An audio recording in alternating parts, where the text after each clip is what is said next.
What's up, friends? Welcome into Rock Chalk Sports here on ESPN Kansas City and KansasNation.com with Trey Myers, Elijah Schmidt, and Dan Courtwright. I am Sean Kellerman.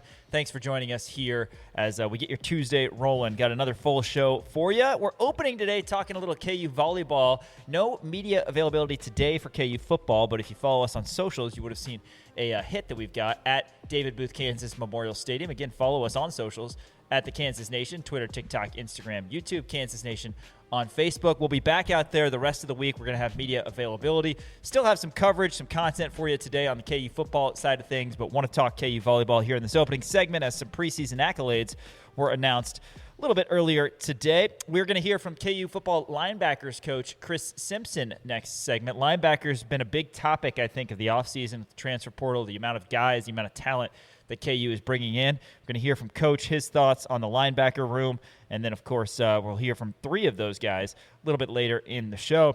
Going to go inside the crown with David Lesky to talk Royals baseball following that, as the Royals lost last night. Jack Caglione, he's been on fire. He's having a great rookie season for the Royals, and, he homered off Tark Skubal last night. Very impressive lefty on lefty. So we'll ask Lesky about Cags and everything else down the stretch here for the Royals, as unfortunately they're kind of in a run off the clock situation right now with all the struggles that they've had despite how bad the American League is. But more on that a little bit later. Got a Top 10 Tuesday after that, Dan. Yeah, Top 10 Tuesday. I thought about this today, this morning before I got into work. As you know, my dog, he chewed up a bunch of remotes and he chewed up the dog bed. And there's still little pieces of fluff around. And I was like, I got to vacuum this up. And as I was vacuuming it up, I was like, this is kind of nice, It was interesting. Like, I felt good, like, vacuuming all this stuff up. It was neat to see the little pieces of fuzz go like up the vacuum. So I'm doing my top – I can't believe I haven't done this. Doing my top 10 oddly satisfying things. Okay, interesting. Any reason for this? Things that are odd. I guess I just gave you the vacuuming of dog hair is not one that I would think is satisfying. It's not dog hair. It's the fuzz. It's like the pieces of cotton from the dog bed that my dog chewed up. Okay, interesting. Did you get any pieces of remote in there? No pieces of the remote. My dog did throw up again this morning at 5:30 in the morning. Did you take your dog to a vet or somebody to help? Like that's not we called somebody. That's not normal to eat a remote and then just go about your day. Yeah, no, this isn't his first rodeo. He's His ate a remote a little time bit or different. two. Okay. Yeah. Very interesting. He's fine. I'd be freaking out, but I guess he's built a little different. We called our vet, and our vet was like, "Yeah, if you see any blood or anything, like, oh God, bring him in." Obviously, did the vet say that he's going to eventually throw it up? Yeah, the vet was like, "Hey, like dogs eat remotes. Like that's just a thing. That they do. Huh. Like this isn't the first time a dog has ever eaten a remote before. Okay, so." They're like, he's probably going to be fine. So we checked. He didn't eat the batteries, which is good. He ate about half of each remote. Yeah, I would imagine the battery would be worse, but still, that can't be good. We raised him better than that. You know what I mean? Like, you finish your meals. Right. He's sending it back to the kitchen. And the Johnson Courtwright residents, they do not do leftovers. You got to finish your meals. You got to finish your meal. You got to lick that plate clean. Top 10 irresistible things, essentially. Oddly satisfying. Okay, well, close enough. Oddly satisfying things. Well, because it's oddly satisfying. Because like vacuuming shouldn't be satisfying. It is, though. I actually agree on that front. But it shouldn't be. But it is. Right. So these are like things, and people are like, oh, stepping on leaves. Ooh, when people scratch your head. Like those are just satisfying things. These are things that like shouldn't be satisfying that are satisfying. If I do a top 10 when you're out next, as we know, top 10 is kind of your baby. Yeah. But I've dabbled a time or two. I might have to do top 10 reasons why I won't get a dog, because shedding and the amount of dog hair. Like, I've got 3 girls in my house now. Sure. There's enough hair as is. I can only imagine that's going to play terribly with the audience. Yeah, it probably will. You understand you're in the minority here by saying you hate dogs. I'm just saying I don't hate dogs. I'm just saying he hates dogs. there are way too many bad things that could come. I mean, the jumping. He says terrible things about barking. Dogs off air. No, I don't. But the shedding is probably the hair. Again, I can't deal with hair on top of all the all the girls' hair that's everywhere in my house as is. But anyway, Is that Top gonna be 10 number Tuesday. one? We're going to have Bam Crouch, Quincy Davis, and Malachi Curvey, 3 linebackers for KU football. We'll hear from each of those guys. They were made available to the media yesterday. We'll get that to you following our Top 10 Tuesday. And they're doing something a little bit different, Dan, with our closing segment. Yeah, Taking new a segment idea. New segment idea. Are we doing solely Big 12 for this? So, I assumed yeah. we were. We probably should. It's more interesting. Yeah, I people wouldn't care if we did like the AAC, but we're doing Big 12 record prediction. We're gonna go through KU's. So are we gonna go through KU's, or are we gonna go through all 16? I wouldn't hate going through all 16. Yeah. Let's go through KU's schedule, and then Let's we'll go see how through we KU's feel schedule after. first, and then we'll see if it's take a deep dive hit or into a miss the for a schedule. Yeah. So we're doing a record prediction. So we're gonna be looking at Utah first, and we're literally just gonna go through Utah's schedule and say win or loss, and kind of match the teams up against each other and give a record prediction. And we're going to keep track of this because Sean and I, what we like to do is we like to run with a segment idea and then just forget to write anything down and then completely we should contradict ourselves like literally the next show. Yeah. So we're going to write these down. We're going to keep track. We're going to keep track. Like if Utah plays against, a Kansas State, or do they play? I think they play this year. We haven't looked into it yet, but we're going to look into it, and we have to remain consistent about those games. That's how it should be. That's how it should be. Hey, KU Volleyball, they are projected to be a top 15 team in the country, and we learned a little bit earlier today that they are picked 3rd in the Big 12 preseason coaches poll. Sweet 16 last year for Matt Ulmer in his debut, and again, picked 3rd behind Arizona State, who is picked to win the Big 12, and TCU. This is the 7th consecutive season that KU Volleyball has been slotted 5th or higher in the Big 12 preseason coaches poll. Conference coaches not allowed to vote for their own team in the preseason poll. But in addition to the team recognition, KU placed 2 student athletes on the all Big 12 team, as well as a 3rd being recognized as the preseason freshman of the year. Dan, I'll let you give the details on that. But first, holistically, team-wise, not surprised Kansas is projected to be really good despite having a very, very young roster. Yeah, you would have thought maybe they'd get, 1 or 2 first-place votes. They wind up getting none because Arizona State, that was like the clear, obvious number 1. They got 12 first-place votes. TCU gets 3, Kansas gets none. But Kansas is projected to be 3rd place overall in the Big 12 volleyball preseason poll. Obviously, a lot of returning talent coming back, a lot of incoming talent coming back as well. You had 3 ladies who were named to all Big 12, positions. 2 of them were all Big 12, and then one of them, Taylor Stanley, was named the preseason Big 12 freshman of the year. But again, when you look up and down the Big 12, it's always going to be stacked. You have Arizona State, who is always a perennial powerhouse. TCU is going to be really good this year. Kansas at 3rd. You have Baylor coming in right behind Kansas at 4th. Colorado 5th. Iowa State 6th. BYU 7th. Utah 8th. UCF 9th. Arizona 10th. For what it's worth, K-State is 11th in there, and then the rest of them kind of the bottom feeders, if you will. Texas Tech, 19 points. In terms of the preseason poll. Not great. Very good. Not very good. Houston, 35 points. That's actually who KU opens up Big 12 play against. And we were talking about this with Springer yesterday about the fact that last year for Kansas, they didn't play a single non-con game at Horse Family Volleyball Arena. All of them were on the road or preseason tournaments or, different things like that. Now Kansas has 2 of their own, I guess, you can't really call them tournaments, more like invitationals and classics, if you will. They have the Jayhawk Classic, and then they have the Kansas Invitational. The Kansas Invitational against South Dakota State and Tulsa, and then the Jayhawk Classic is against Ole Miss and Grand Canyon University. Right after the Jayhawk Classic, you're going to start off Big 12 play. You get Houston and Texas Tech back-to-back to open it up. You feel pretty good about that because those are the 15th and 16th teams projected in the Big 12 preseason poll, respectively. You also have Utah. Utah is going to be okay this year. They're projected to be number 8 in the Big 12, but something caught my eye a little bit, and it's the fact that Kansas has 5 incredibly tough games back to back with You're going out to Manhattan against K-State for the Dillon Sunflower Showdown on August 15th, or October 15th, excuse me. That's obviously going to be a tough game. K-State, rivalry game, always going to be tricky. And then after that, you look at the 3 games that they have against Arizona State. That one's going to be in Allen Fieldhouse. So, in Allen Fieldhouse, fans are going to show up, but still it's Arizona State. They're the best team in the Big 12 as of right now, Zoe Berger's revenge game. Then you have to travel from Arizona State to TCU, who's the number 2 team in the Big 12. And then from there, you're staying in Texas because it's October 23rd and then October 25th. So you're going to have a nice little extended weekend out deep in the heart of Texas.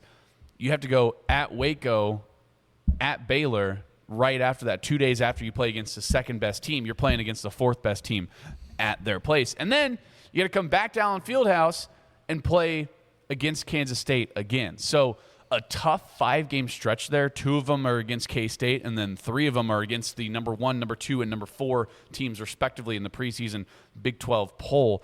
I mean, we knew that Arizona State and TCU were going to be good. Baylor coming in at 4, maybe a little bit of a surprise to some people, but that stretch right there is going to be really tough. So that just makes it even more pressure-filled, I guess, for Kansas to get off to a hot start. You got to beat Houston, Texas Tech, Utah, BYU, and UCF before that tough 5-game stretch. Yeah, that is a really tough 5-game stretch, especially the 3 in the middle. K-State, they were picked 11th in the 15-team Yeah, but conference. those are always weird, Rivalry games. They beat us last year at Allen Fieldhouse, so that was strange. But, yeah, you have K-State in Manhattan, and then, like you said, ASU, TCU, Baylor, the latter 2 being on the road. And, again, those are the other 3 teams in the top 4 in the preseason poll for KU. So, yeah, that's an important stretch. But like you said, it's important to get off to a hot start as well.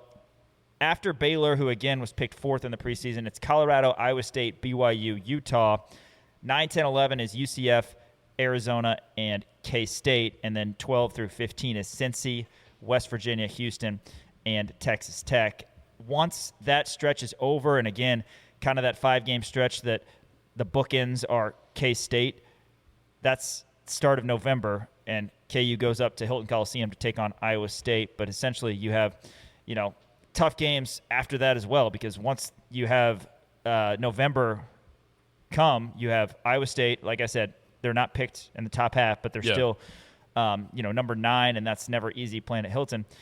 You got to face Baylor again. They're 6th. And then you've got they were 6th? Yeah, Iowa State's 6th. So then you've got Baylor again after that. You've got Colorado, Cincinnati, but then you got TCU and ASU again to close out the season. So, not an easy schedule for KU on the volleyball side of things, as you're facing multiple teams twice that are projected to be in the top 4 as Kansas is. So it's going to be a tough stretch for Kansas, honestly, the majority of the Big 12 season. We'll see how they do. It'll be nice, like you said, breaking in Horse Family Volleyball Arena for the non-conference, something they didn't do last year. But, yeah, tough schedule indeed. I'll be interested to hear Henry Greenstein's thoughts on that. And some, like I said, individual accolades for KU as well. For what it's worth, the 2026 preseason player of the year, Naomi Glover of Arizona State. But the Big 12 volleyball preseason freshman of the year, Taylor Stanley. Not a huge surprise, but KU's Taylor Stanley, local kid, projected to be the best freshman in the conference. And then a couple players as well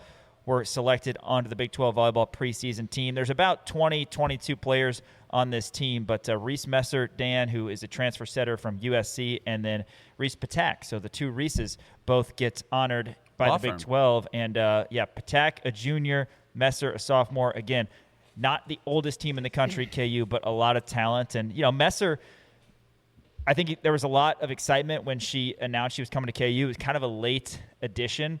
Kansas, of course, loses Katie Dalton, who graduates and then goes to Creighton, and they'll be back here for an exhibition match on August 22nd. But they do return Kristen Klein, who was a fantastic setter her freshman year at Oregon, played some last year, had some injuries. So Kristen Klein, provides a lot of depth in the setter position for Kansas. But Messer expected to be very impactful. Yeah, absolutely. And Reese Messer, she's from Olathe, which is awesome, the fact that they were able to get Reese Messer to come back to Kansas and again, kind of tap that well of the area talent, if you will. And she did an excellent job out there at USC. Kristen Klein, once again, there's going to be a competition there for her. She transfers over from Oregon, follows Matt Ulmer from Oregon all the way out here to Lawrence, Kansas. And you look what happened last year. I mean, she was kind of splitting reps, didn't really get a lot of the reps at that setter position, but you're bringing in Reese Messer. You love that fact. And then Reese Patak, I mean, talk about just a stalwart, a constant from last year. We were always talking about Reese Patak and what she was able to do with her power and her vertical, and her hitting ability was so incredibly impressive. You're also bringing back Aisha Aono. So this Kansas team, yeah, like you said, it's not necessarily the oldest of teams. I mean, Reese Patak is really going to be, one of those people that they look up to. But from what we're hearing from this offseason, Taylor Stanley, who is projected to be the Big 12 Freshman of the Year, she is going to be a fantastic player for this Kansas squad. She's going to be one of those impact players. We're going to be talking about her every single game because she is going to have that much of an impact. So you have a relatively young team here, and it's really great to see some Kansas ladies get, I guess, awarded these preseason honors with Reese Messer and Reese Patak and Taylor Stanley getting all Big 12 preseason and Freshman of the Year, respectively. Yeah, exciting for KU Volleyball program, and we're excited, again, when Creighton comes calling. That's going to be 11 days from now, the Katie Dalton revenge game. Very interesting. She was a great setter. There's certainly no bad blood. I know she got recognized, and everybody kind of knew that she was going to move on, but she will be back with the Creighton Blue Jays, who, for what it's worth, 13th in the preseason poll, KU 15th. So a different type of challenge for Matt Ulmer. Of course, a big challenge last year coming over and trying to prove his worth as he was the head coach at Oregon. Another great hire from Travis Goff, getting him to come here to Lawrence. But now the challenge in terms of a lot of new freshmen. You got some transfers in. We know a lot of coaches across the NCAA, across every sport, has to deal with that. But this KU volleyball team, younger than they have been in the past, still projected to be a top 3 team in the Big 12, but a lot of challenging games, including 2 apiece against the other teams in the top 4, ASU, TCU, and Baylor. Yeah. By the way, Reese Patak, unanimous first team decision. I mean, that's just goes to show you how much of an impact she had last year. And honestly, the retention that Kansas has is incredible too. I mean, you look at some of the transfers that went out, namely Giovanna Zelenovic, who was an incredible hitter on the outside from last year.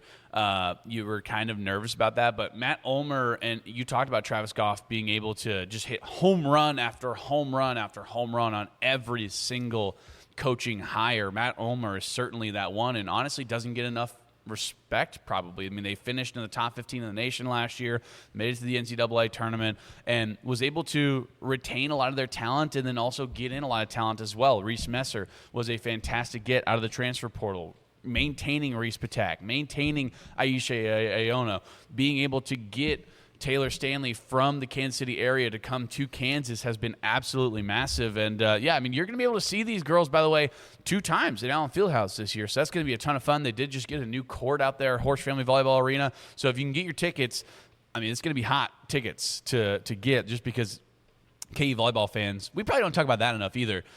I mean, everyone knows Allen Fieldhouse, KU basketball fans are the craziest, but that bleeds over into volleyball. Like, volleyball games are so much fun to be a part of because that place is packed to the gills every single game. And, Horse Family Volleyball Arena is always just rocking with those fans. And, this is showing that continued success and that continued investment into this Kansas volleyball program. Yeah, it's one of the best environments in any sport, one of the best sports to watch live is volleyball, and KU Volleyball has done it right for quite some time. Of course, a long tenure of Ray Bouchard, and now year 2 of Matt Ulmer. Again, volleyball will unofficially kick off when Creighton comes calling August 22nd. That's a week from Saturday, 1 p.m. It is an exhibition, and then a couple road games. They're heading to the Opening Spike Classic in Pittsburgh, Pennsylvania. They'll take on Pitt and Stanford, and then the Lipscomb tournament. They've got Lipscomb, they've got Florida State, and then back home for their first regular season match will be Tuesday, September 8th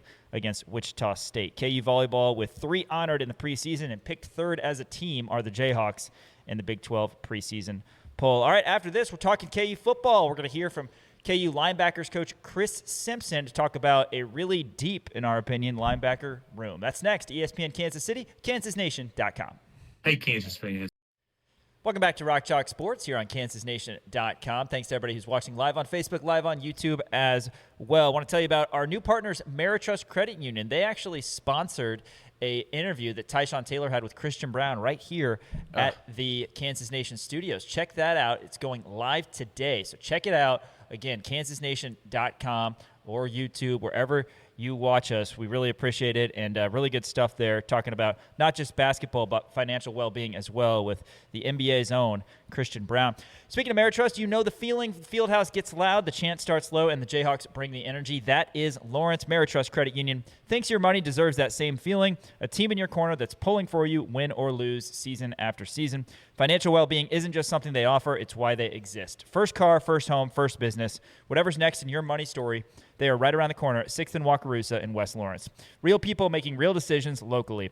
Ameritrust Credit Union is the official financial well-being partner of KU Athletics. Stop by the branch or visit ameritrust.org. Federally insured by the NCUA. All right, let's transition back to talking football. We're going to hear from KU Linebackers coach Chris Simpson. He's asked about a lot of guys in that room who have come over to KU. They've improved, they've put on muscle, and they're primed to make an impact this upcoming season. Here's Coach Simpson. Sure. Chris, we know there's a lot of people competing for time, especially alongside Trey. Just how has the starting camp gone for your group, and how are those players doing so far? Yeah, it's good. Obviously, Trey it kind of starts with Trey, being the returning starter at Mike, and I would fully anticipate that it would continue along that track. Looking for other guys to play along with him. Quincy Davis is doing a really good job behind him.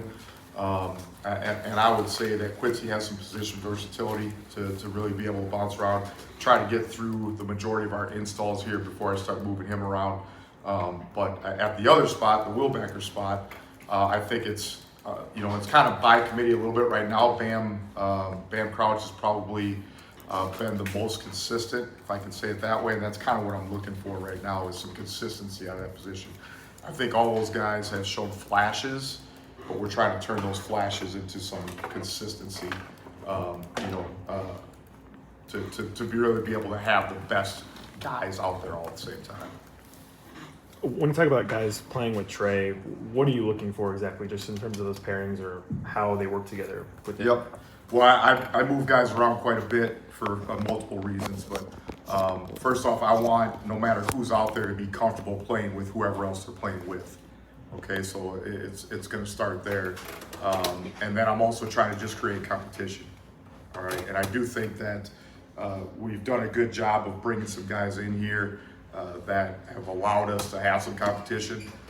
So every day those guys know they're fighting for their job. We talk about being the lion or the gazelle. You're either chasing somebody to eat or you're running so you don't get eaten.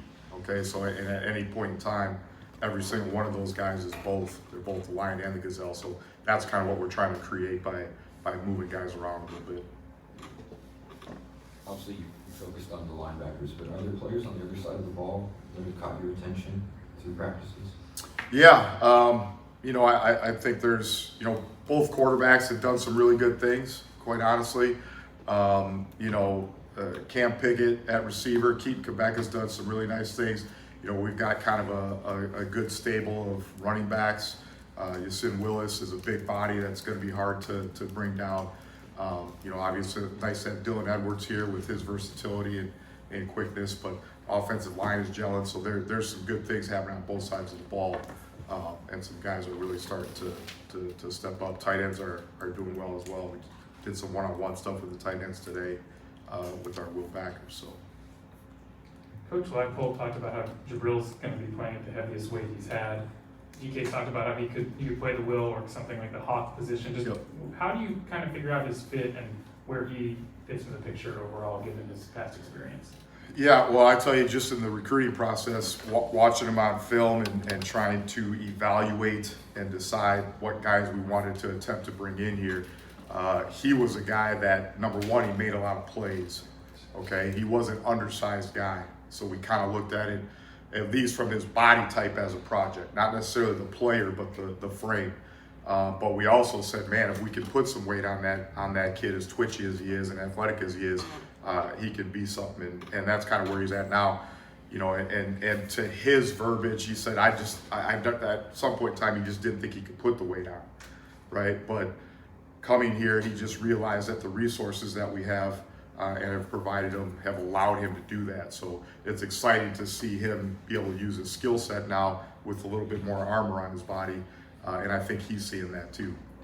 In terms of his frame and ability, is he like a Craig or Bengali in the past? Like, how would you maybe compare and contrast to some of the past guys you've had? Yep, yeah, you could make those comparisons, and we've had guys like that even back to the Buffalo days where we try to have kind of almost a hybrid type guy to the field when we wanted to be in a 3-backer package, and he certainly fits that mold. So when you're referencing having somebody to be able to play both will and what we call our hawk backer out to the field, based on some different packages that we may have in, he certainly fits that bill.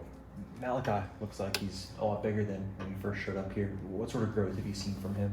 Yeah, I mean, obviously he was a yellow jersey guy in the spring coming off the shoulder surgery, so it's exciting now to see him just be able to cut it loose. Still working on just making sure that he has the confidence in his shoulder and knowing that he's okay. So there's times when I'm like, hey, go, you can rip it now, you can cut it loose. But yeah, big, long, tall, can run.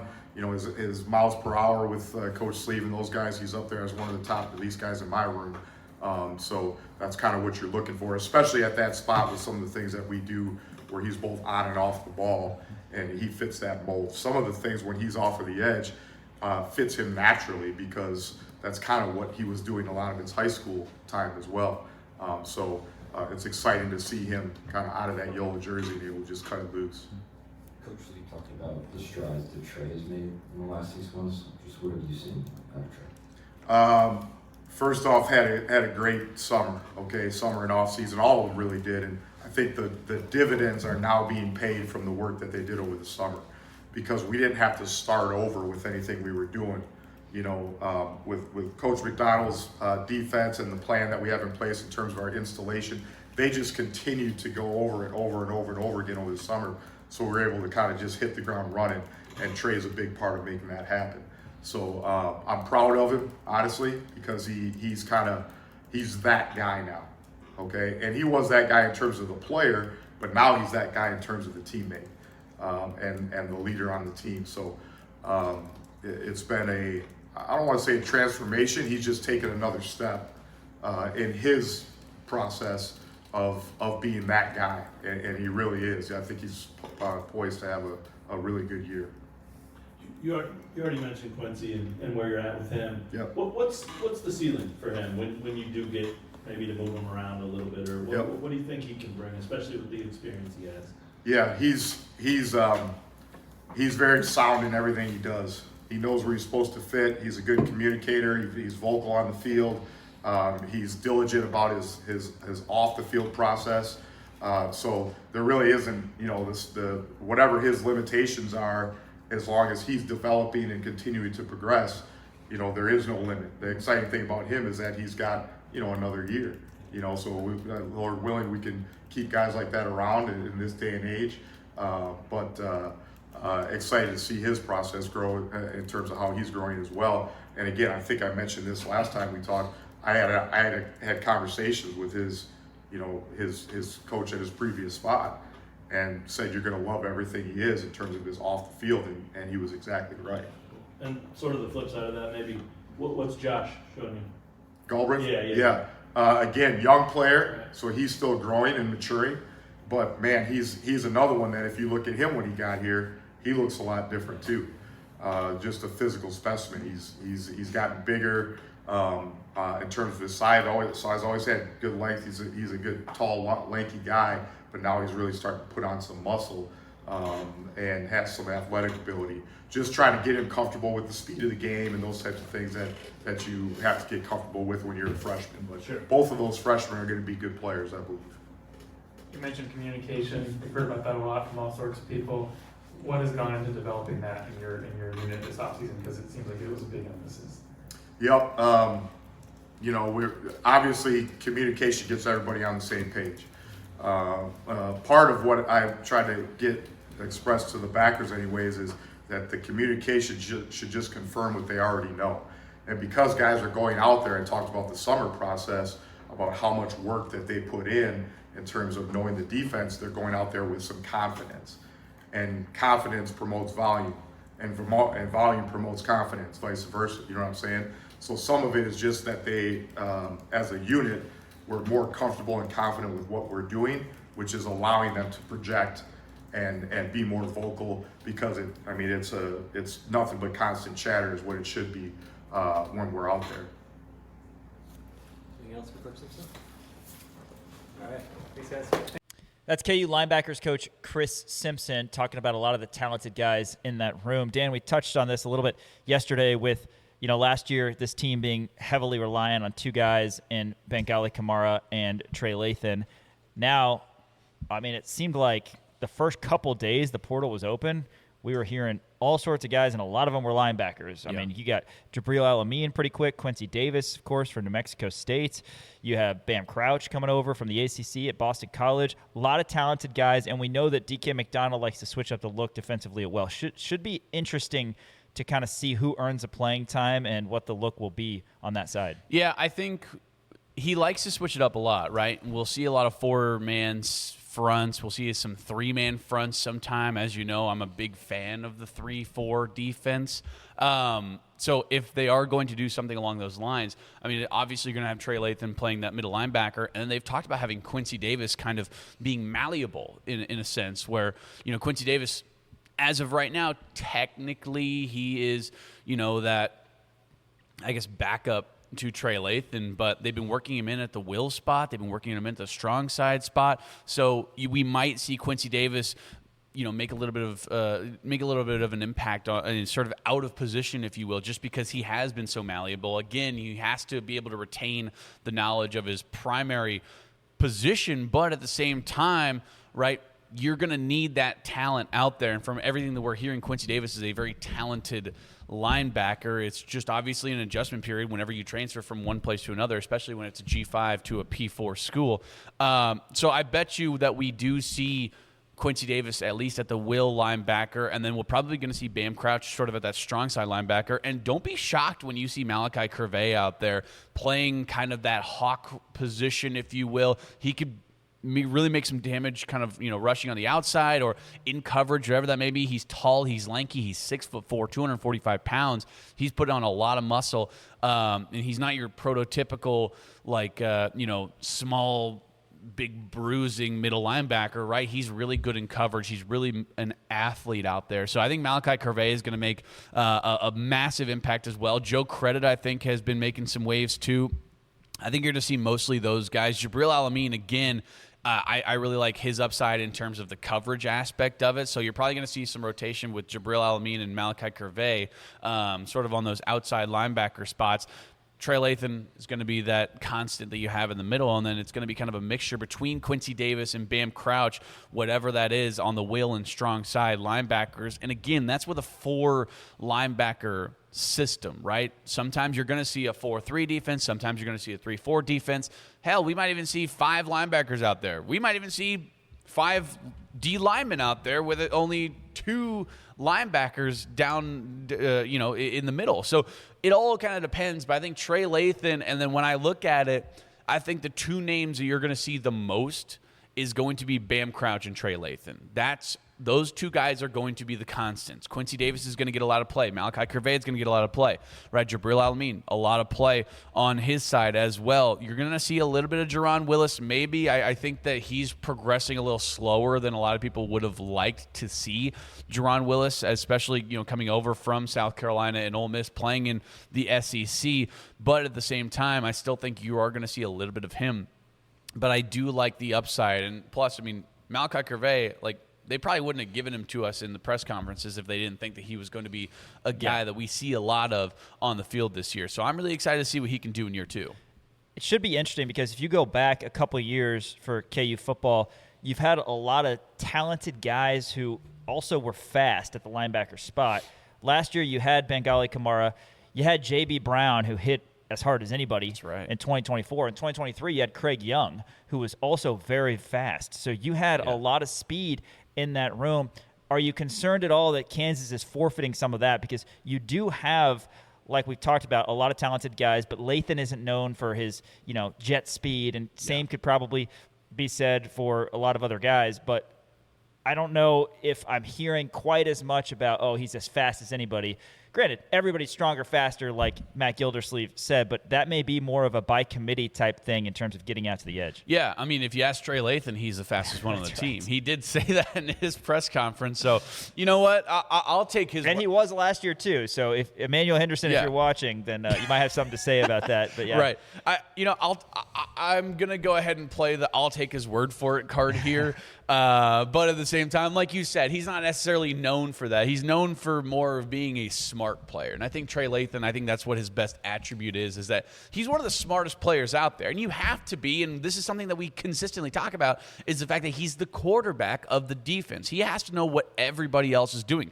That's the middle linebacker's job. He's really smart in coverage. He's really smart in terms of gap schemes and different things along those lines. So I think Trey Lathan is going to make sure that to get these guys in the right spot. Jabril Alameen is a very fast guy who's gained a lot of pounds, but at the same time hasn't really lost a lot of speed on that aspect of things. Malachi Curvey, I'm going to continue to talk about his athleticism because that's what's been brought up to us a ton, is how athletic he is and how much of a playmaker that Malachi Curvey is. Bam Crouch, I think that you're not really giving up a lot of speed. And on the flip side of that, I have some confidence in this safety and corner room to be able to fill in those gaps along the way, right? You don't want to, and this is something that we've talked about, whenever your leading tackler on defense is a safety, that's not always a good thing. But at the same time, when you have a hard-nosed safety who's playing down in run fits, who I can envision maybe Kaijon Coleman or Corey Gordon or Saeed Gibbs or you name a safety, right? Those guys have that breaking speed, that quick back lateral step ability to scoot forward and make those plays and kind of, backing up those linebackers. I think that you're not really forfeiting that because you have playmakers behind you as well to kind of ease up the pressure. Yeah, and we've talked a lot highly about the safety room too, but essentially what you're saying is there's probably a guy or two in that room who could be kind of the Marvin Grant type hybrid linebacker safety. We'll have to see how it goes, but that's a great pull. Marvin Grant, I mean, you talk about a guy who, we talk about that all the time, like every single week. You're like, man, Marvin Grant in the run fits is unbelievable, and he's playing strong safety back there. How is he doing this? You have playmakers back there to be able to take some of that pressure off and alleviate some of that pressure. And again, I think it's going to come down to every single layer of the defense. You're not really giving up a lot of speed. Again, Trey Lathan is fast. Bam Crouch is fast. I think Quincy Davis more of that big bruising kind of guy. But at the same time, like I said, you have a lot of help behind you. Yeah. We talk a lot about the internal competition in the quarterback room for the Jayhawks, but I think linebacker, safety, I mean, there's a lot of guys who I think are worthy of playing time, and they're going to get a chance. With depth comes competition. Yeah, they're going to get a chance to prove themselves, of course, as fall camp continues this week and into next, and then Long Island for the opener, Friday, September 4th, 7 p.m. After this, though, we're talking a little Royals baseball. Jack Caglione, a homer off Tarek Skubal last night. Going to go inside the crown with David Lesky. That's next. ESPN Kansas City, kansasnation.com. Welcome back to Rock Chalk Sports. Sean Kellerman, Dan Courtwright with you. Hey, we're on ESPN Kansas City right now, and this is our final segment on ESPN KC. But flip on over to kansasnation.com for the remainder of the show after we chat with David Lesky inside the crown. Again, just 1 hour today on Tuesday on ESPN Kansas City, but live on Facebook, live on YouTube, or kansasnation.com. Check out the rest of the show. Do want to give a quick shout-out to Miles Schneier and his team over at Crown Automotive. Give them a visit on South Iowa here in Lawrence, or visit them online at crownautomotive.com. If you're in the market for a new or used vehicle, the best sales and service staff headed by Miles Schneier over at Crown. All right, let's go inside the crown with David Lesky to talk Royals baseball. You like that, Dan? That's pretty good, wasn't it? Let's go inside the crown. David, thanks for joining us as you do every Tuesday. Late one last night. I actually stayed up late, watched this entire game. It was really fun. Noah Cameron, who's been awesome, he shoved against the Dodgers at Chavez Ravine Game 1. It looked like the Royals had a good chance to win this. They got a homer from Jack Caglione off Tarek Skubal. How impressive was that? We can talk Cags. We can talk Cameron. They've both been awesome despite a season that's kind of gone off the rails here. Yeah, I mean, first of all, I feel right? like, how can I add to this? I'll try. I'll do my best. Last night, you look at they lose 6-5, right? And you're like, oh, another Royals bullpen blown game. And yes, accurate. I don't care. I'm like, I know this is ridiculous, but like, does it matter if they win or lose? Really? What matters is what the guys who are going to be a part of the 27 team that they claim will win, or they at least like believe has a chance to win, and they acted that way at the deadline. Like, I don't care that John Schreiber blew a game or that Alex Lang can't hold a tie game together. Like, it doesn't impact me, doesn't move me one way or another. Yes, I would have enjoyed it had they held the lead and the Royals beat the Dodgers. I would have been happier than I am about it, but I also am not upset about what happened because you're right. Noah Cameron, the overall numbers are not going to be very good. 5 2/3 innings, 4 runs, 6 hits. He only struck out 2. He walked 2. I'll tell you, I was in watching the game last night. I got the very distinct impression in the first 2 to 3 innings that he was afraid to throw strikes. And I mean, if you look at the pitch breakdown in the first, the second, and the third, and it's not the easiest to do, but like you look around, I'm looking right now in the first inning. He threw 5 pitches in the zone, 5 out of 18 inside the zone. In the second, he threw 21 pitches, 5 were in the zone, a couple were on the edges. In the third, he threw 6 pitches out of 19 in the zone. So what is that? 16 out of however many it was in those 16 out of 58 pitches. That's not Noah Cameron's game. And then there were a couple on the edges. But I mean, in the actual strike zone. But what I thought was really interesting, the final pitch of the third inning was to Mookie Betts, and it was, oh gosh, what was it? I think it was a cutter, like kind of in the middle, and Betts popped it up. From that point forward, Cameron was in the zone. I mean, you look at in the fourth inning. I'm looking right now. 1, 2, 3, 4, 5, 6, 7, 8 to 9 of 17 in the zone. In the fifth inning, 3 of 5. You had a really quick fifth inning. In the sixth inning, let's see, 1, 2, 3, 4, 5, 6, 7, 8 of 8 or 9 of 21, and he was kind of wearing down in those last couple batters, and so I think some of that was that. But he went from I need to stay out of the zone and get them to chase to, oh no, I can pitch in the zone and get out. And I thought that was a really interesting change for him as the game went on. And look, it could very well be that he just like didn't have it early and found it. That's possible. But the sequence made me believe, okay, this is actually because I realized I can get outs in the zone. And it's funny because I was talking to some people throughout the game and I was like, look, this is showing me that he can get you through 162, but he can't start a playoff game. If he's afraid to throw a strike to a good team, then what are you going to do? And then it went to, oh, I think he can start a playoff game. Like, I think if it came to it. And so obviously it's one game and whatever. But he ended up, I mean, I thought it was a really quality game. 13 swings and misses from the Dodgers. He got a decent chase. The chase rate actually went down as he threw more strikes, which is not terribly surprising. But like through 3 innings, he had a 33% zone rate. For the game, it was 44%, which it's a big boost. It's kind of like season stats. As the game goes on, obviously, it's harder to change those numbers. But I thought he pitched well. I didn't think he pitched great. I don't think we can expect the 23 innings and 1 run on 5 hits every start. So it's fine. I will be very curious to see how he bounces back against a bad Angels lineup, I assume, on Sunday. That would be his day. So we'll see about that. But I was really impressed with what he did. And then, like you said, Jack Caglione got a base hit in the first inning. His at bat, though, in the third, the home run, was, I mean, it was beautiful. It was he got called for a called strike on a curveball. Watching that, I was like, oh, he missed his pitch because it was kind of on the inner third. It was up. I'm like, oh, why couldn't you trigger? And then sinker came in down and in. I was like, all right, he's done. But then he got a changeup just below the zone. It would have been a called strike had he not swung at it, fouled it off. Got a 4-seamer, second one. I was like, he missed it. He fouled that one off. But then he got the slider, and lefty on lefty sliders are really interesting because if you don't execute perfectly, what ends up happening is they end up getting into the bat path. And so I thought Caglione put like a B swing on the ball, maybe a C+ swing on the ball, and It went 410 feet, which like that's really impressive that you can do that against Tarek Skubal, who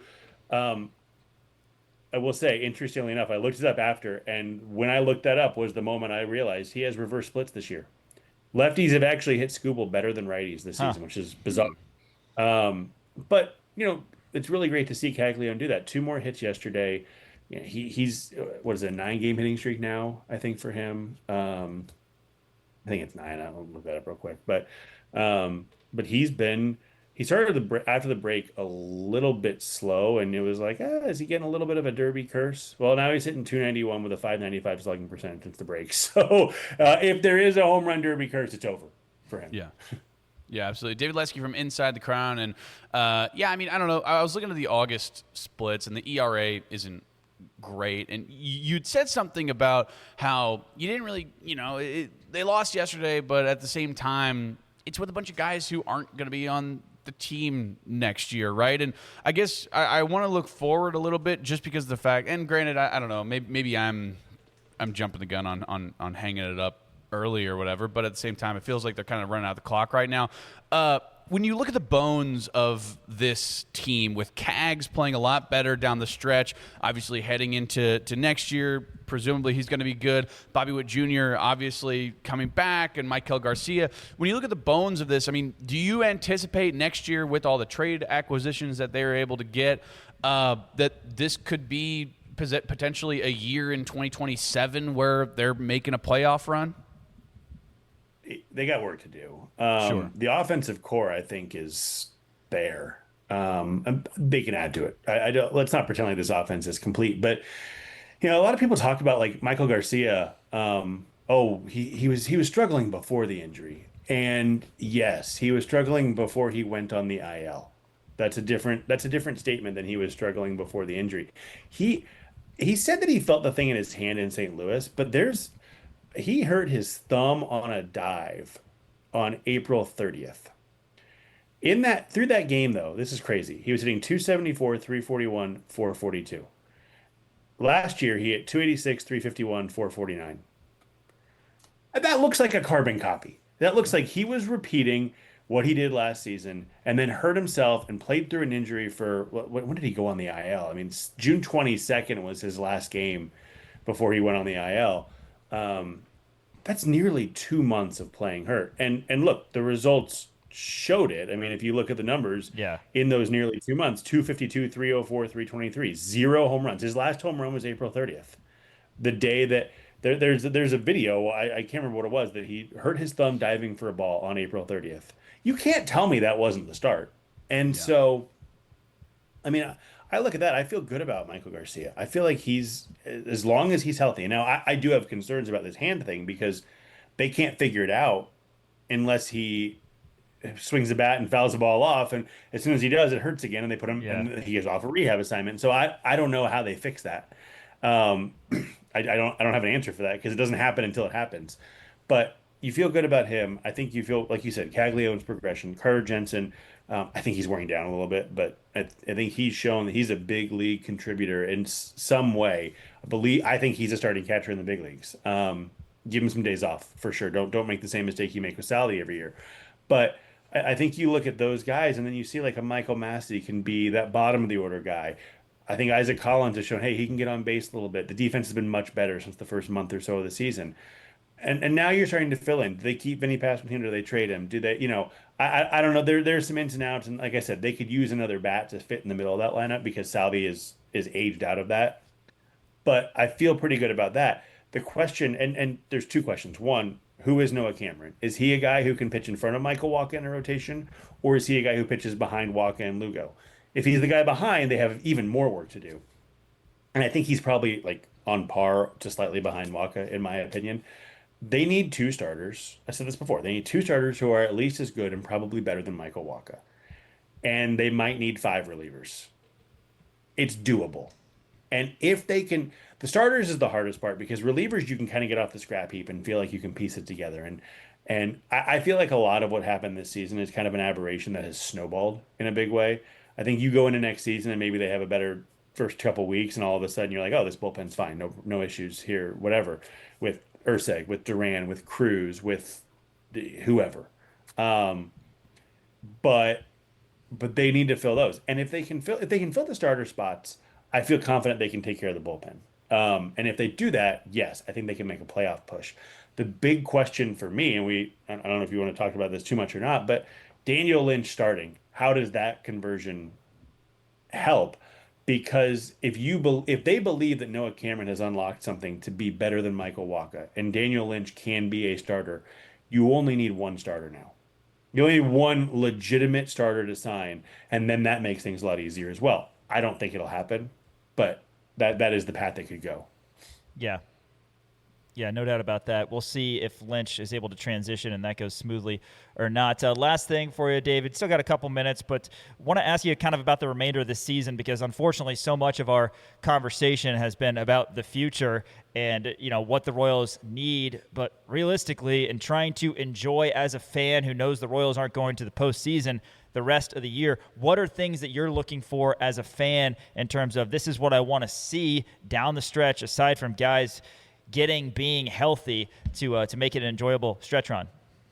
Yeah, I mean, health is honestly part of it. Like if they can get Garcia and Pasquantino back, it's just more fun to watch. They're a better team. But I think watching Jack Caglione progress and continue to progress, because if you look at, I'm going to pull up his numbers again because I had him and took him away from my screen. But like if you look at the way his season has gone, he had a sub 400 slugging percentage through May. It was like 388 or 387 or 392 or something like that. And then so if you go month by month, 731 OPS in April, 638 in May, 1036 in June, 614 in July. He's at 1278 in August. Like this progression is fascinating to me because Bobby Witt needs somebody to be his running mate. If that's Jack Caglione, that's huge. I would like to see Carter Jensen finish strong. This is his first big league season as a catcher. First full big league season. But then on the pitching side, Cameron's a story, Lynch is a story to watch. I'm fascinated to see how they can start to build next year's bullpen this season. And it starts with Steven Cruz, who's been really good in the late innings. I don't know that they'll go into next year with him as a closer. I think that if they believe they can contend, I think they will go get a quote-unquote proven closer. And Steven Cruz will be a late inning guy, but not the ninth inning guy. But he's gaining valuable experience for those days that whoever that closer is can't go. Because he's pitched 2 days in a row or 3 out of 4 or whatever. So I think that's huge. Getting Lucas Erceg right is massive. The stuff is still there. The team control is still there.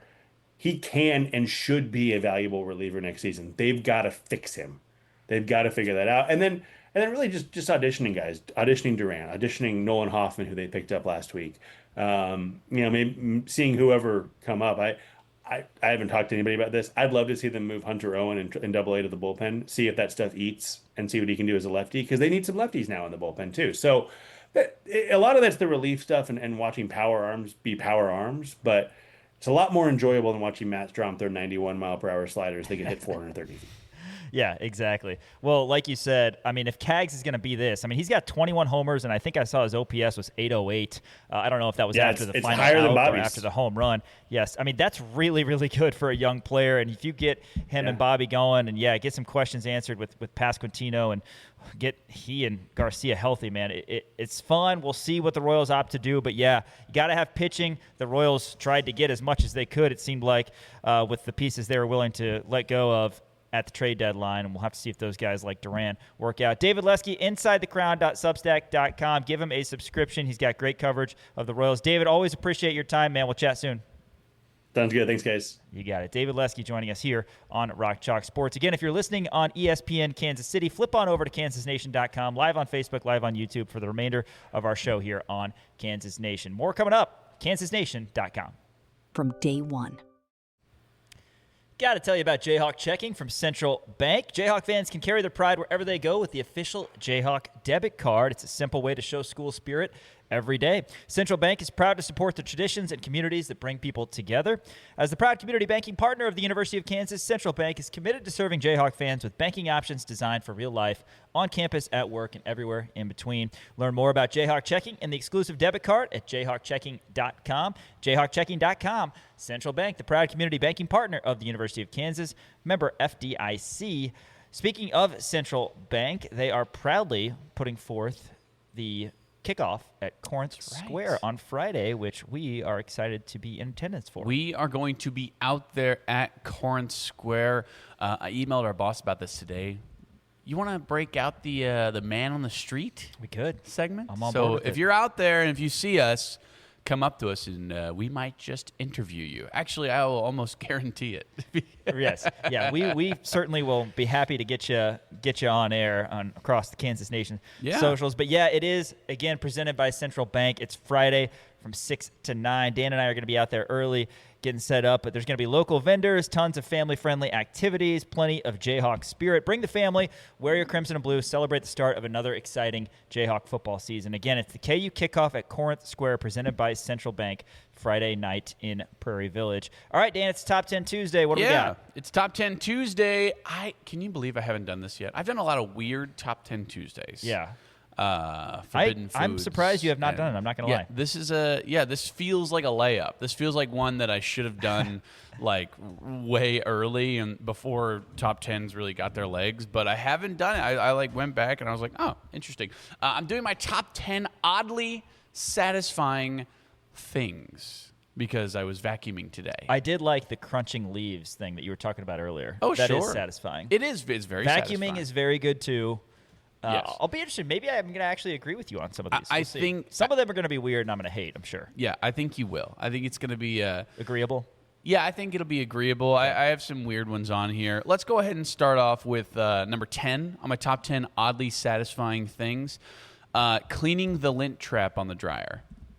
Ooh. Love it. Yeah. I love it. Oh, my God. You throw a nice fuzzy blanket in there, and that thing gets packed to the gills with lint dog on hair. it, with dog hair and lint, and you just go you grab like the corner and then you use the lint to grab all the other lint and you just wipe it clean. Something about Absolutely. it, man. And that's how everybody does it too. Oh, it's great. You grab a corner and you use the lint to get the other lint. Our last house, I'm surprised that I didn't burn down because I just would do laundry and I think for some reason I didn't even think of the lint trap because what happened was we had our dryer sheets on top of the lint thing. The lint thing was on top of the dryer, which I had never seen before because usually, like our dryer now, you open it on the inside. And it's on the inside, but it was on top. So I just would move the clothes over and wouldn't think of anything. Nice. And that thing got packed. Yeah, that is no fire. That's we're good. tough. That's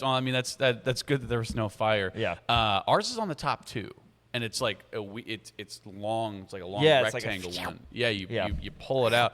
But something about it, man. It's not like glamorous or sexy by any stretch of the imagination. But it's my favorite part about doing the laundry.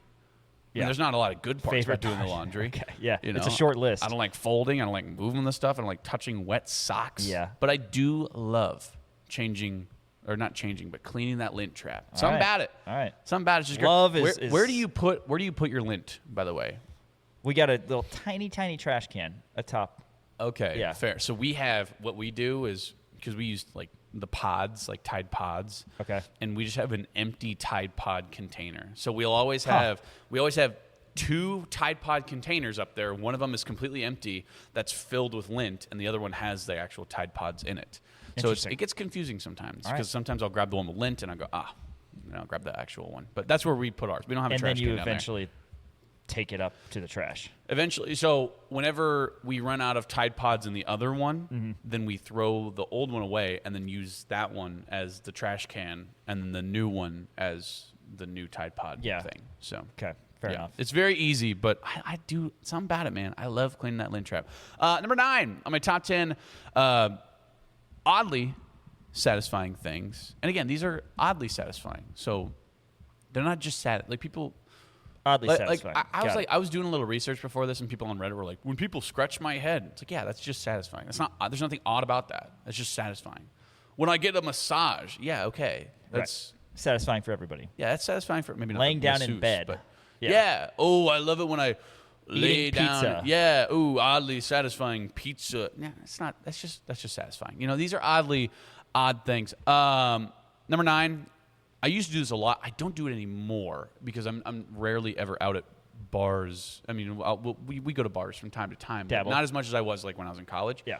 And I didn't have, because at Town Royal, it used to be very accessible to me, but I used to chew on straws at the bar. So number 9 is chewing on straws at the bar.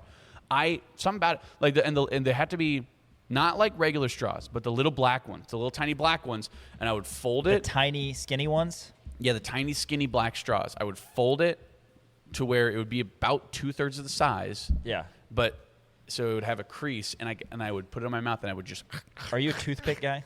I'm not a toothpick guy. Yeah. See, I agree. Chewing on straws is one of those things. It's just, I used to and you were every just a time. fidgety guy too, so you always Yeah, I have know, to be. I gotta- It's like you're messing with your ring all the time. Gotta have something. Looks like you went back to the silicone. I did, and I've been messing with it more. I keep on flipping it inside out. Yeah.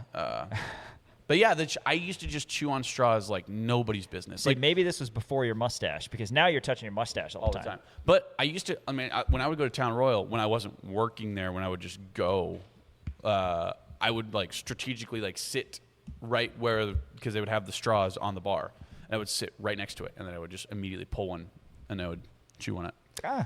And it got very annoying, I'm sure, for like my then girlfriend, now wife. Yes. And anybody who I was talking to or anybody I was sitting next to, because I was like annoying about it. I was like, Oh, I'm sure. just chewing on that thing. But you've chewed on straws before. Yeah, and I agree. There is something to be said about folding it. Yeah. Folding it in half or 2/3. Yeah. You can't It's just a chew thing. on it. You got to fold it. It's got to be just terrible for your teeth. Oh, It I'm has- sure it has- is. I'm sure it is. And then Ava, who's 3, she chews on like every straw we have of her little like not sippy cups, but cups with straws that kids have. Sure. Just completely gnaws her way through it. Yeah, that's Yeah. fair. See, I don't chew on straw. Like if I have like a to-go drink or something, I'm not going to chew on that straw. Yeah. But if I'm at a bar, sitting at the bar, and there's a black straw in front of me, I will chew on it. Right. There's no question about it. It's a thing. It is a thing, man. Number 8 on my top 10 oddly satisfying things. You're probably not going to like this one, but I love it. Not love. Let me rephrase this. It's oddly satisfying, so I don't love it. Plunging a toilet. Oh my God. That's a.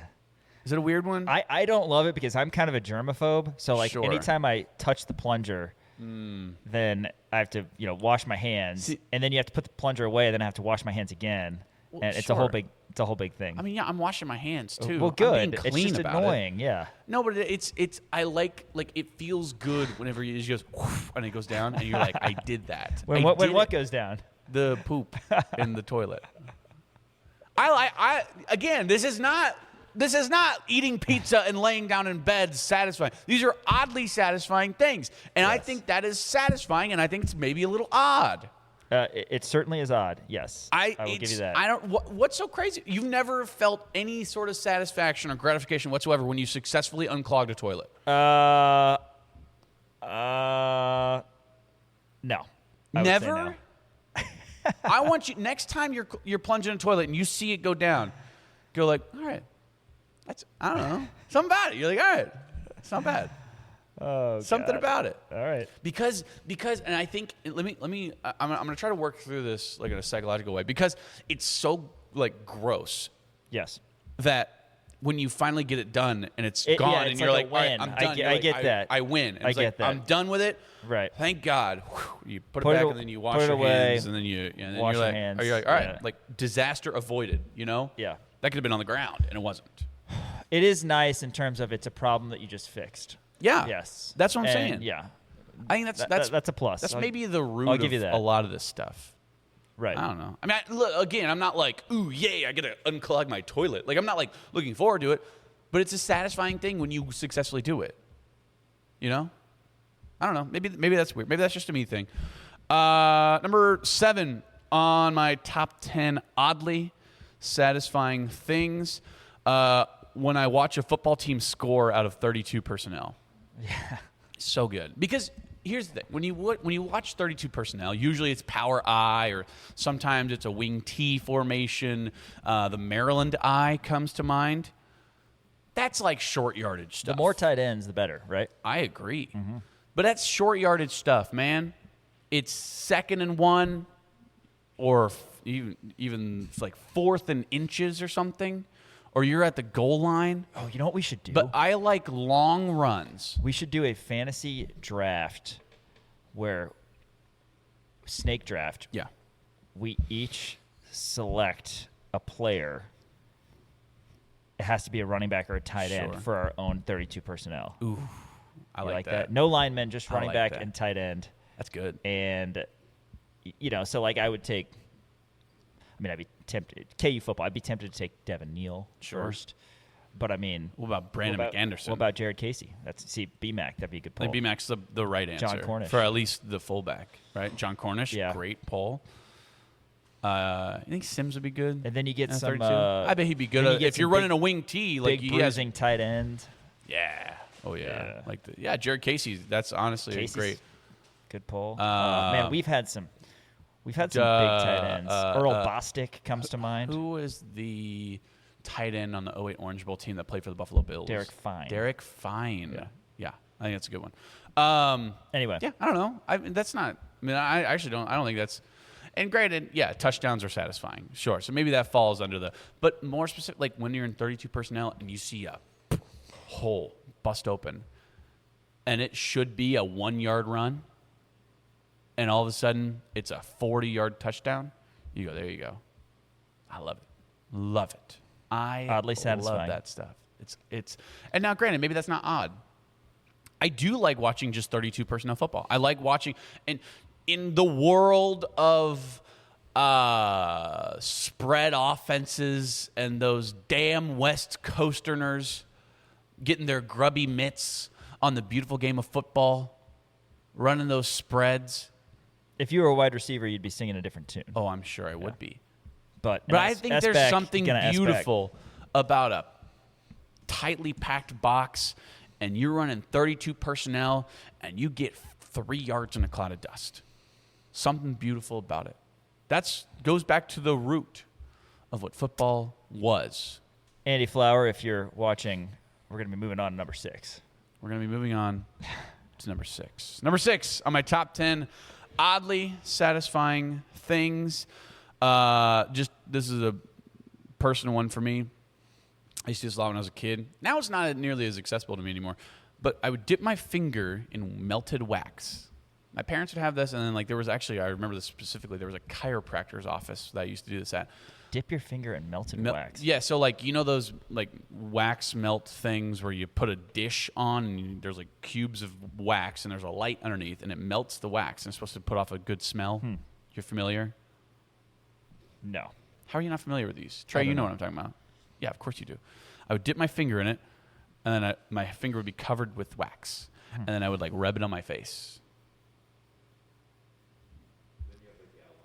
Yeah, and then you would go, and it would, rubbing and then you wax could, and then on it your would face. come off. Rubbing wax on your face, is that what we're going with? Well, okay, yeah, but here, yeah, no kidding, dude. That's what I'm saying. Those look up wax melt smell good things. Wax melt smell good things. That's exactly what I'm. You're familiar. You know what these are. These right here. You've seen those before. Have you been living under a rock? I guess. I'm just leaving that as rubbing wax on your face. Yeah, is well, what you're going with. it's more. I mean, yeah, I would rub it on my face, but then I would and then you could peel it off, and then and then it would just make a mess. And I remember I got yelled at because I was at my mom over summers because she worked at the school. So over summer she would work kind of part time at a chiropractor's office. And I would go in there and hang out with her sometimes, and I would just be tearing through that wax, and then they would yell at me because I'd get wax all over the carpet. Do you have peeling the plastic off the new TV on here? No, but because I think Honorable that's mention? just regular satisfying. Oh, okay. I think that's just regular satisfying. Fair. But the melted wax, and you rub it, and you rub it on your skin, and it Yeah. feels good. I don't have much to Trey contribute knows to that exactly what I'm talking about. That's great. Elijah, you know what I'm talking about? You dip your finger in melted wax, and then you rub it on your. Okay, Yeah, all right. Elijah's with me. Well, on okay, this. it's 2-2 right now. Okay, fine, whatever. You guys are, yeah. I cannot believe you guys. Number 5 on my top 10 oddly satisfying things. A classic, and I actually thought about this. I don't know why it's satisfying, but I love watching a big chunk of ice get shattered on the ground. Yeah, or taking a 20-pound bag, throwing it on the ground just to break it all up. Too. That's I a good love one. that. But a big chunk, you know what I mean? Or Yeah. this is a good one too. like when you have an icy sheet over your car and you give it a punch Oh, and it goes so good. and it falls off. Yeah. Something about it. I like it. So good. Now I don't know. Shout out to Winter, by the way. Shout out to Winter if you're listening. Winter, I know you're a big Winter's fan on of the show. Shout out to you. On the precipice. Shout out to Winter, by the way. Is shoveling your Shout snow out going to to be on Winter. here? No, it's not. You don't think that's satisfying? But like, there's also like, I mean, I'll see like videos of this online where like people have like a bucket, like a big bucket that's filled with water, and it gets iced over, and then they'll pull and it's a big chunk of ice, and they'll throw it up in the air. Isn't it crazy And how it'll water go, freezes? Is that what you're saying? No, So a bucket of water got really cold and then froze. Yeah, I understand. Yeah. I mean, But then is I like impressive. watching it break. Like, and you agree with me I agree about with when you on there's the a thin 20 sheet of pound ice bag. around your car and you give it a punch. Because it feels like you're... And the icicles that come off and you go, brrr, and you just knock them off like a gutter or whatever, or like the rear view mirror. How Love about it. Winter, man? Love it. Shout out to Winter, by Shout the out to way. Winter. Number 4. Number 4. Number 4 for me, I just have dishes. I like doing the dishes. I'm close. I've got one that's similar to that. Sure. But it's counters. So Ooh. my wife does this, and I know that her mother does this as well. Okay. They do the dishes, and then I think maybe they spray the counter after, but then they like think that the cleaning spray has to like sit there Yeah, you have to For let it soak and absorb. on the counter. I don't know. No, that doesn't need to happen. You just rub the crap out Gotta of let it. the chemicals do its thing. No, you You don't. think it's immediate? If it's a ridiculously tough stain or something to get out, maybe I get that. But my wife will do a ton of dishes, which I'm very grateful for. But then the stuff will be just like the counters will just be wet with all this cleaning stuff. Sure. So I'm like, I want to get it all done, and I want the counters like What's in your spick counter? and Is it span. like quartz? No, Is it like no, it's just normal. particle like this? Like, no, it's is it linoleum? Is that what I'm thinking of? Sure. I have Yeah. I have no idea if I don't know if that's right. Oh, that's fair. But anyway, I am a wipe down the counter, so that would be my oddly satisfying. Maybe that's not odd either. But I'm a pickup. think You're that's- picking up all the stuff too. You're picking up the thing that holds Yeah. the spatulas. You're getting underneath it. You need that thing looking good because you don't want to do all the dishes and have a wet or gross counter still. I get you. That's So fair. That's my similar to your dishes. See, but I'd the say. dishes thing, it's like, I mean, just imagine you make a big old pot of spaghetti. Done. Okay. You don't like spaghetti. No, What's it just doesn't fill me up. pasta or some sort of, red sauce in a pot, and it's sitting there, and you let it soak for a little bit, but you know it's going to be tough, and you grab the sponge and you go. Yeah. And then- all and about, then- and then it gets I'm all co- about soaking dishes if they need to be, but I don't Oh, like sure. wet counters. It's like I want the kitchen just be clean now. Yeah, but I like the fact when you just go like, whoosh, and then it's like, whoa, that was dirty, and now it's clean. Crazy. So, whoosh, you know? Isn't it crazy how It's similar sponges to work? plunging, where it's like when it's Shout old- out to sponges, by the way. Shout out to Winter, by the way. It's similar to the plunging of the toilets, where it's like once you're done and it's all clean, and you're like, all right, crisis averted. Yeah. That could, you have all those dishes in there.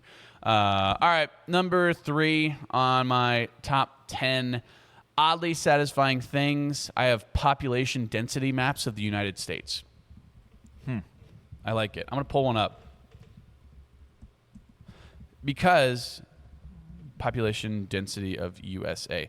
Because it's interesting, and I love looking at it, because there's a hard line that goes from the eastern part of North Dakota all the way down through almost the exact middle of Texas, where on the east side, a ton of people, and then on the west side, nobody. And I like the fact that there's just a hard line. I mean, look at that. I'm a big fan. Why does that satisfy you? I don't know. Is that not satisfying to you? The fact that there's a hard line right in the middle of the continental United States. Not really. But we are. Let's see. We are a part of the very dense.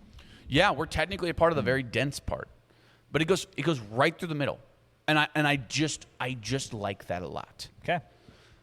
And you would think That's not one that I. Well, you would think it would be like Rocky Mountains, right? Because the Rocky Mountains are a natural line of like, okay, well, nobody can live here, I mean, people live in Denver, but that's on the very eastern part, and that's like honestly, I mean, Denver's honestly like the plains, essentially, because it's all flat until you hit Denver, and then right on the western side of Denver, that's where the mountains start. So that makes sense that not a lot of people live in western Colorado or Utah or Wyoming or things like that. But it starts like North Dakota, and it goes all the way down. And like the western part of Texas, not a lot of people live there. But the eastern part of Texas, you have Houston and Dallas. Dallas is kind of in the middle, but that Dallas is like the very far edge. I'm a big fan. We should have put a picture And you up. just like the maps. Anyway. Again, this is not... So people know it's really crowded in L.A. and then pretty much the entire eastern half of the United States. Population density. And it is not crowded not at all. These are not specific. Like, these are very odd. These are, again, oddly satisfying. I'm kind of a glutton for punishment because I feel like I want to go to New York and L.A. even though there's a ton of people there. And most people are like, I want to go out into the... You're a glutton for punishment? In terms of that, yeah. I want all the people. I want all the happenings. And most people are like, oh, I want to go to a cabin in Idaho and, be by myself for 3 weeks. Yeah. That's not my thing. Piper and I went out to dinner last night to celebrate her 4 years working at her job. And we got a lot of food. Like, we got a ridiculous amount of food. We got an appetizer, and then we got burgers. We got an extra side of fries, and then we got chocolate cake afterwards. God, that sounds so it's great. Where'd you go? And Piper, Wine and Dive. And they do buy one, get one burgers on Mondays. That's why we went. It's a little too pricey for my taste, but buy one, get one burgers. I mean, you can't beat it. Yeah. And Piper said a thing. She goes, we are practicing gluttony right now. I said, no. I think we've perfected gluttony. Yeah, right. We're not practicing. That's good to know. BOGO on Monday nights. Wine Dive? It's a shout out. I mean, that's a free plug right there if I've ever heard one. You don't like population density maps? No, I've never once thought about population. Do you like density looking maps. at maps in general? Yes, I do, and I wish they would be brought back.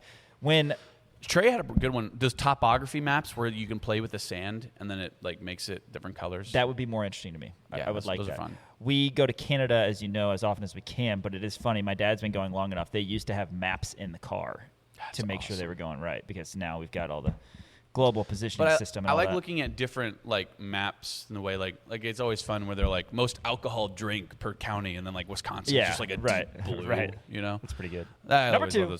Number two. I'm gonna go with those TikTok videos of people rolling glass bottles downstairs and then they break at the end. Are you familiar? That's so good. Trey just mouthed, that's so good. I'm gonna have to. This is very specific. Yeah, and it doesn't like people will fill like glass jars or bottles, like wine bottles, with like little Orbeez or sometimes like a very colorful liquid, and they'll roll them down like concrete stairs, and they go dink, dink, dink, dink, and they'll shatter every halfway down, or sometimes they'll make it all the way down to the bottom. Love them. I can't. It's can't crazy, get man. enough. Isn't it crazy that glass shatters? I cannot get enough of it. It's like sponges cleaning, man. Like, can't get how enough about of that? Maybe this is, and again, I have always said this. I think I was born in the wrong generation because I would have been such a good iPad kid. There's I would an have entire been so compilation, good by the at way. being an iPad kid. Entire compilation of TikTok. I'm aware. Videos. Look up glass on YouTube. bottle breaking TikTok videos. I could spend hours. I'm going to watch one of these right now, and should. I'm going to let you know if it's satisfying. But I have to keep talking because there's another advertisement. No, that's fine. Which is not ideal. But this is not one that I would have had on my list because I don't necessarily. Again, this isn't regular satisfying things like, ooh, I like eating ice cream. Yeah, of course, everyone does. These are oddly satisfying things. Then I like these videos, and apparently a lot of other people do. Because they go then you very, have to clean Trey up all the likes them. glass. They go very viral. I mean, some of them are cool with colorful stuff that they put in them. But you know what's then great? You got to clean up all the glass. I don't have to clean up the glass. That's true. I don't have to do anything. Very strange. All right, drum roll. Drum roll. Number one, my top 10 oddly satisfying things. I like it when dogs lick my legs or my feet. Piper hates it, by the way. I'm a big fan. So we used to do this. This is actually crazy. I can't believe I'm selling this on air. When I was in college, we played football, obviously, we would get turf burn. A lot of times we would get turf burn on our calves. Nice, man. That sounds like a really good story. That's no. So we would get turf burn on our calves, like right here on the outside of the calves. And like one of my roommates, Blake, shout out. You love Blake Wilson. Yeah, Blake Wilson. Shout out to Blake in Sydney. Love him. He told me one time that he used to let his dogs lick his wounds, and they would like heal. And so we would get turf burn a lot. Again, this is really weird. I am aware of this. This is why it's oddly satisfying things. But we would let our dogs, because we had 2 dogs. We had 2 huskies. 2 dogs. Shout out to Boomer and Maya. We would let them lick our turf burn, and they would lick them clean, and they would heal almost immediately. It's so weird, isn't it? Yes. But it worked. Ask my roommates. Ask anybody. If you let a dog lick your wound, there's something about the enzymes. I don't know. I looked it up one time. Something about the enzymes in the dog's saliva like heals your wounds faster. I don't know. But again, my dog will lick my feet, and I like it.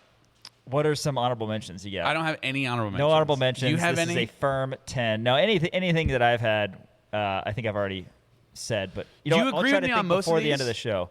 I agreed with you with an appropriate amount of these. I'll say that. That's a Top 10 Tuesday. Top 10 things that Dan finds oddly satisfying. We're going back to the Anderson Family Football Complex after this to talk about sports. We're going to hear from 3 KU linebackers, Bam Crouch, Quincy Davis, and Malachi Curvey. That's all coming up next right here on KansasNation.com. What's up? All right, let's hear from a trio of KU linebackers. First, it's going to be Bam Crouch, came over from the ACC. He talks about transitioning to the Big 12 and a lot of other elements. This was yesterday at the KU football building. How's your fall camp going so far? It's been fun, man. Get it back into playing football with a new program. So it's been good to have them pads on and get it hitting. What's it been like playing alongside Trey? We've heard a lot about how much he's grown. It's been fun getting to play against somebody next to somebody that got a lot of experience. You know, I got a lot of experience myself, so the communication is always there. The physicality always there. Just knowing your assignment, your job is always there. So it's been a smooth ride for both of us being on there to field together for sure. They've been playing you primarily the Will, right? Yeah. How's that been going? It's been fun. I played it at my last school previously the past few years, so I'm very comfortable at that spot. So it's not really too much different from what I've been knowing before. Hey, Ben, when you're playing at your best, what do you feel like is your biggest strength? I would say just being aggressive, you know, be able to knock people back and making big plays. I feel like also I got good coverage game, you know, guarding tight ends, running backs out of the backfield. So I feel like I bring those two to the table for sure. Since you got to campus, where do you think you've taken kind of the biggest step forward in your progression? Yeah, I feel like the biggest thing I've grown here was probably block destruction, you know, being more physical when it comes to the O-linemen, climbing up to me and blocking and getting off the block. So I would say using my hands and stuff like that. How much physically do you feel like you've kind of developed since you got here? A lot more. I thought I was before until I got here. I mean, it's a Big 12, so I see the O-line is bigger than what I was used to in the ACC before, and a lot more technique sound. So being here so far, it was able to increase my game for sure. Any numbers that kind of come off the top of your head of either weight or strength that you've increased since you got here? Oh, yeah, I gained 11 pounds of muscle, dropped 3% body fat, so I've been doing real well in the weight room, and the coach has been helping me with that for sure. You said you thought you had kind of maxed out, I guess? Yeah. How'd you realize there was more to do? We do tests with our coach, our strength coaches, and when they told me that like I got a little bit more I can add on to my body, we just sat down, came up with a plan, and obviously that plan been playing out right, so we headed in the right direction for sure. Is that part of why you wanted to come to Kansas, that physical development? Yeah. When I was on my OV here, they showed me the progress that they pit players through, leading like when they first got here to when they end, and it was like one of the big things that was like interesting to me and my family to come here for sure. What else was interesting to you about Kansas? Just the coaching staff. They've been together for a long time. You know, they Coach Lightpool won a lot of games at his previous spots. He won here, and so I just wanted to come bring that winning program back for sure. In terms of how the defense is run, do you feel like that's complementary to your game? Yeah, for sure. I feel like the defense is set up to make everybody in our defense make plays, you know what I'm saying? So the ball players, like Coach DK said, the A players got to be A players at all times. So I feel like the way he got his scheme going, everybody should be in a position to make plays, not just single players for sure. Seems like Jabril's kind of a different sort of player and could play a couple different spots. What have you seen from him? Yeah, he's a hybrid. He could play Hawk, he can play Will, he can play anything that we all could do. You know, he's a taller guy, lengthier, flashy guy. So having his attributes in the LB room is good for us, so we could be able to plug in places where we need him, and he could be versatile to make plays all over the field. What have you seen from some of the younger guys in the room, like maybe a Josh Galbraith? Yeah, Josh, he's been showing flashes, you know what I'm saying, just still learning the defense he's, you know, a younger guy, but he always go show his glimpse of what he could be in the near future. So as an older dude, we just continue to coach him up and let him know that we there for him, and it's going to be hard. It's football, it's college, but, I mean, I feel like he do a good job of taking the coaching in and just being there in the moment. Similar learning process for Malachi, I'm guessing, too. Yeah, and you know, Malachi was here before me, so he got a little bit more experience, and this is like really his first time getting his feet wet too. So like, just me being an experienced guy and everybody else coming in being an experienced guy, we just letting the younger guys know like what to expect and how coaches could be and how the game could be, just to give them a heads up of just college football nowadays. You talked about the offensive line looking different to what you saw in the ACC. How applicable or how useful will your ACC experience be this year, do you think? I feel like I've seen a lot of different things in the ACC, so that's going to be able to help me out as far as like the knowledge of the game and just knowing like where the ball will be and things like that. And I played against a lot of different types of athletes in the ACC, so that will help me translate my skill to the Big 12, because I feel like the Big 12 is bigger, like more physically, and I played in the ACC where it's more like smaller skill, speed, so I feel like I can be able to take that technique to here and just be more physical.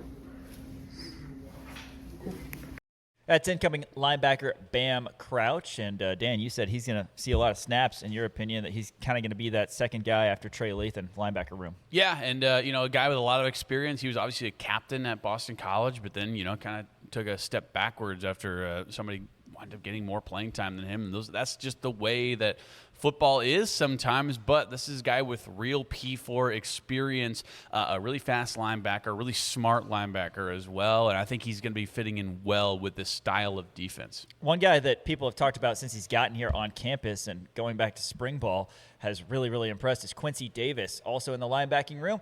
Let's hear from Quincy earlier this week. How's it doing? Good. How are you?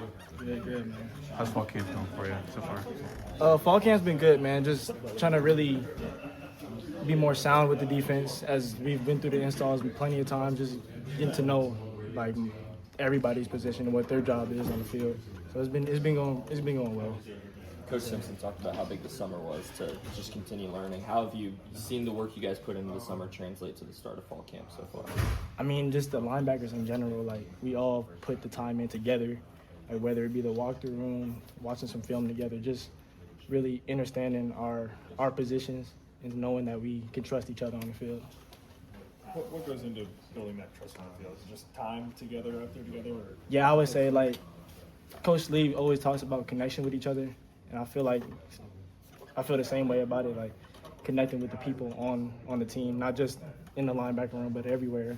So the team could just be more closer, because it's different when you're playing for each other. You know what I'm saying? So, yeah, that's really it. For you guys on the field, that trust factor, does that come more on the field, or does it help when you're off the field stuff too, like outside of football and non-football stuff? Like, does that help even? What do you mean, like? Just building that trust even more. Like, if you're hanging out outside of football, does that help you on the field? Yeah, I feel like off the field, it really does help, because you get to really know them outside the helmet. Like, you get to know who that person is off the field and how they move and where their head's at in certain situations. Are there players on the other side of the ball that have caught your attention? Players on the other side, I'm excited to see Dupree on the floor. I'm excited to see him ball out a little more. Do you bring him up because of the drill you guys had today, the one-on-one? No, I just really think highly. You know, come from G5, you got that connection. You know, I just want to see him ball, man. Bam talked about the offensive line being a little bit bigger than from where he was. I would imagine it's probably the same with you. How are you kind of adjusting to that? I just I gotta bring it every day, man. That's really been the main thing for me. Just knowing that this isn't G5 anymore. Like, everything's bigger, everything's faster, so I gotta adapt. So that's really been the main thing for me. And Coach Gildersleeve talked a lot about the progression that a lot of the guys had with gaining weight, gaining speed. I mean, is that something that you've done, and have you seen that from a lot of the other guys? Is that a big reason as to why you came to Kansas as well? Yeah, like on my visit, like once I said, like one of the big things was the facilities. Like, there's a lot of resources to be able to elevate you, not just in football, but off the field as well. So that, yeah, I would say that was a big thing.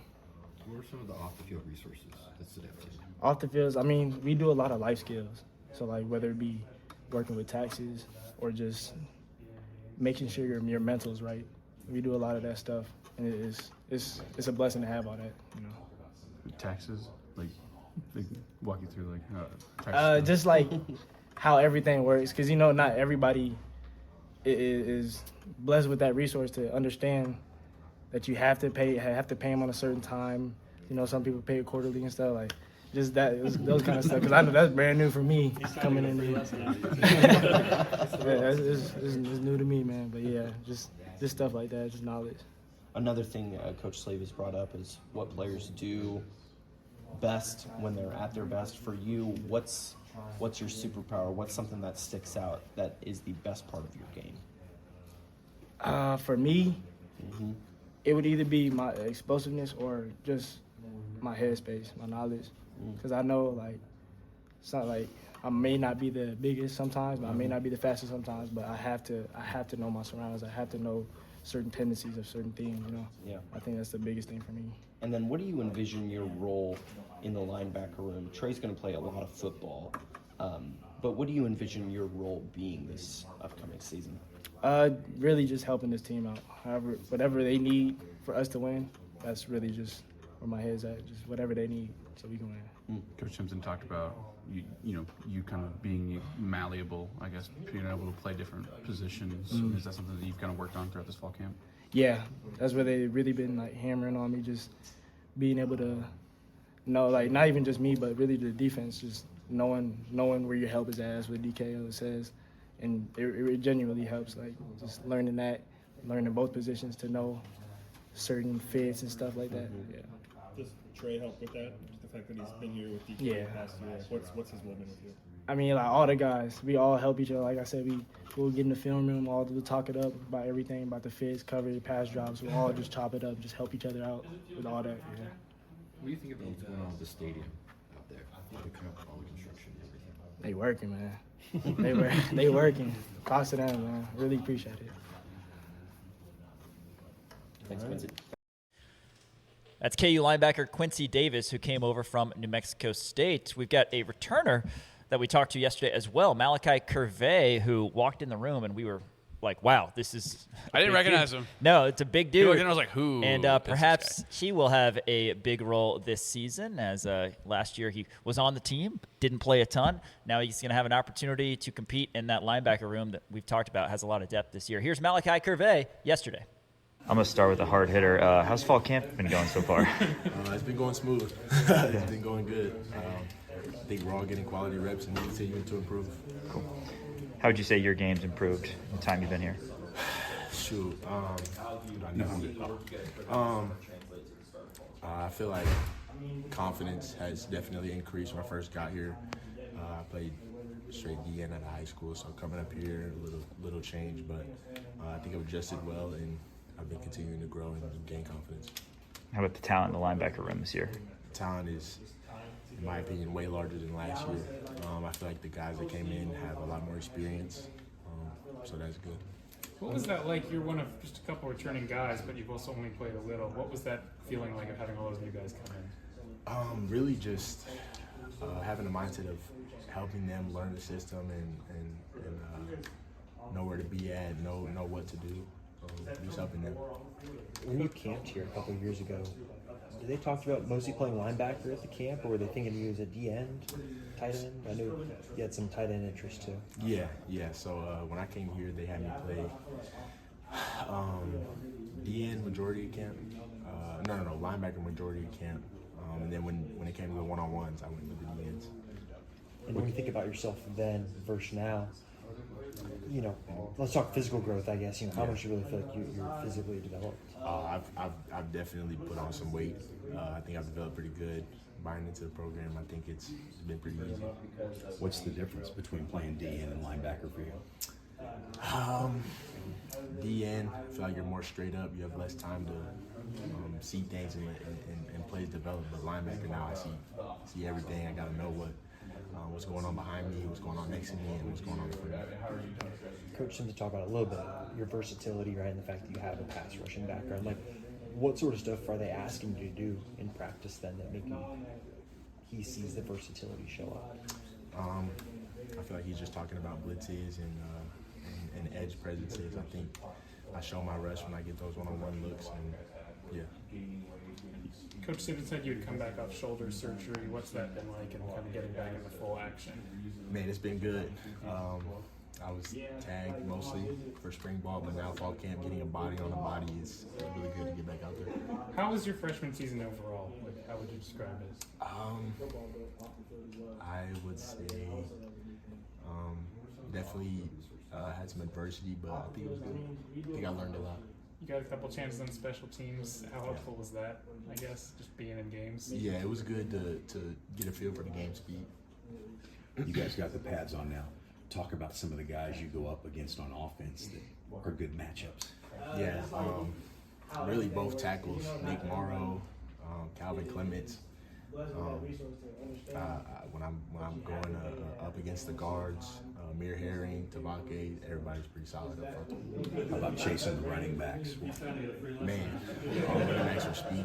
Dylan Edwards, Yasin, yeah. In terms of your role for this year, there's a lot of experienced guys in the room. Where do you feel like you're pushing to try and fit in and get on the field?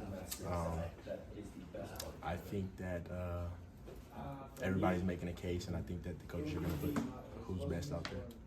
And then when you're playing at your best, what do you feel like you offer in the linebacker room? I think a lot of things. I'm versatile. Like we said before, I can stack, I can be on the line. So versatility, being able to do many different things. How about Bam, if you don't mind, Bam, Quincy, Jabril, what do each of those guys bring to the table? Bam, he's a very smart player. He has a lot of experience. Quincy, he's just a gamer. He's out there, he plays football, he's always naturally around the ball, and Jabril is a good rusher as well. What was it like getting to know all the new guys? A lot of them. I mean, it was cool. I feel like it was easy. I feel like we connected well right away. What have you seen from Trey from last year to this year? Trey has grown also. I think he's stepped into more of a leadership role and has been more vocal in that way. Going back to your physical development, thinking back to the end of last year to now, any sort of numbers or stuff that you're proud of that you took a step forward in? In the last year, I was probably like 6'3", 230, and now I'm closer to 6'4", 245. So that's probably about it. Does it feel different out there on the field? It does. I think using this camp, I've been more getting a feel for how my body is. I think it's a lot easier to move people and not be moved by people now.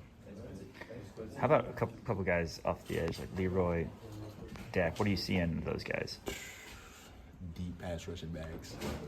Leroy he's a specimen, and Dak is a very solid player too. Thank you.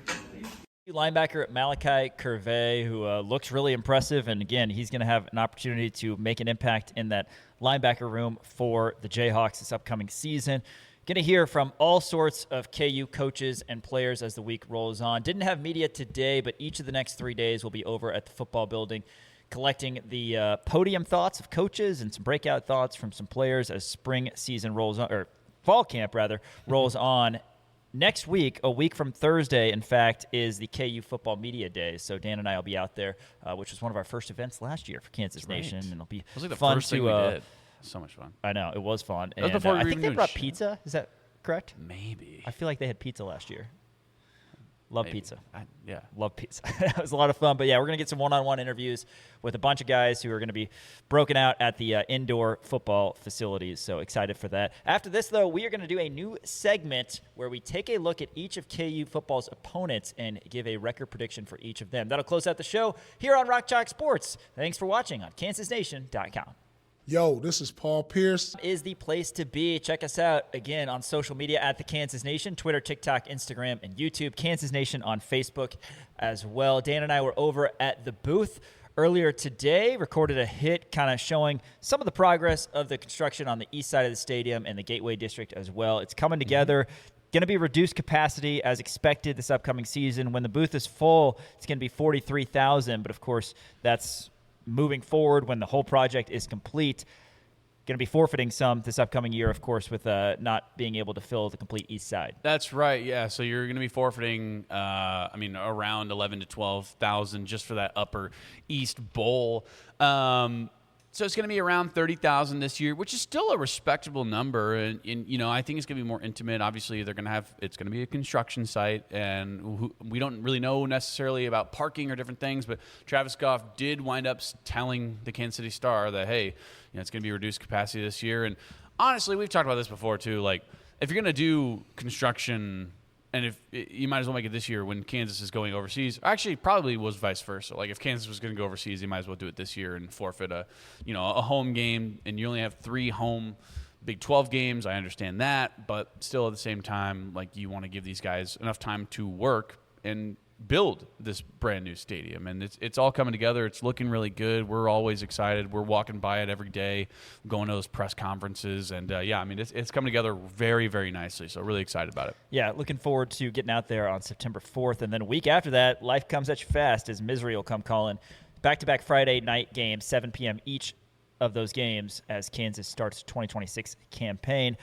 All right, Dan, let's talk about the Utah Utes. We've done a KU football opponent outlook preview. It's been a while since we did that, so we're going to look back into Utah. Again, a team expected to be very good. That's going to be Kansas' first opponent. I guess we should be doing Arizona State first, but we're doing Utah first, I think, kind of in order once the conference season starts. I've been looking up we Utah just completely forgot about Arizona State. That's so – do you want to do – I can pull it up right now. We're going to do Utah because we've actually done some prep for Utah. We'll do Arizona State tomorrow. All right. But yeah, we've just been going this whole time because – gosh. We're not used to having the conference weird. game before the non-con ends. You're but right. Anyway, we will revert to ASU tomorrow. But, yeah, the Utah Utes will not be the first conference game for Kansas, but it'll be the first conference game played here in the homeland as back in the US of A. Salt Lake City, October 10th, KU heads to take on the Utes. First game for Utah is against Idaho. I think at some point we'll probably project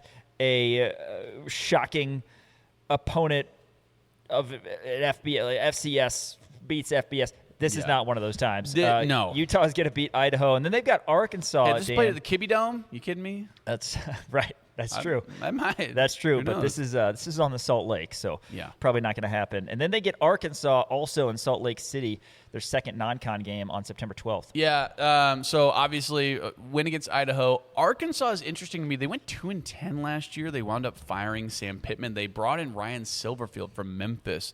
It's going to be interesting to see. They have KJ Jackson is going to be their starting quarterback. A lot of turnover on this Arkansas team. Nobody really knows what Silverfield's going to do in his first year.